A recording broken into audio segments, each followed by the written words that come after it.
আসসালামু আলাইকুম সবাইকে। আজকে স্যারের এই চ্যানেলে ম্যামের পক্ষ থেকে নতুন পড়াশোনা, ঠিক আছে? স্যার শুধু ইংলিশ শেখায়, কিন্তু আমরা মাঝে মাঝে নতুন কিছু নিয়ে আলোচনা করব। দেখো, আজকে আমি অনেকগুলো বই নিয়ে কিন্তু বসে আছি। এই যে বই নিয়ে বসে আছি, তার কারণ হলো আজকে আমরা একটা নতুন গেম খেলবো। আমার তো বই পড়তে অনেক ভাল লাগে।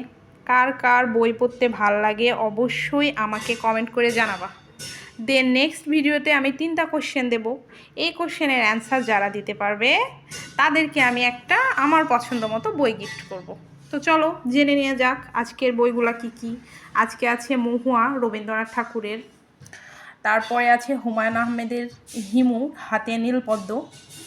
তারপরে একটা অনেক সুন্দর বই, আমার অনেক পছন্দের, দ্য মিরাকল মর্নিং।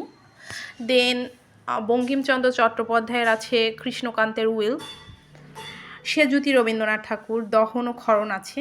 এবং আমার একটা খুবই পছন্দের বই হলো প্রফুল্ল। তো আমি আজকে অনেকগুলো বই নিয়ে একটা ছোট্ট ভিডিও করলাম, শুধু ছাড়ের চ্যানেলটা মনে হলো যে মৃত হয়ে গেছে, জীবিত করার জন্য। তোমরা সবাই কমেন্ট করে জানাবে কার কেমন লাগলো। দেন আমরা 3টা কোশ্চেনের মাধ্যমে একটা বই চয়েস করব, আর সেটা কোনো না কোনো ভাগ্যবানকেই দেওয়া হবে অবশ্যই। তো আজকের মতো এইটুকুই। আল্লাহ হাফেজ সবাইকে।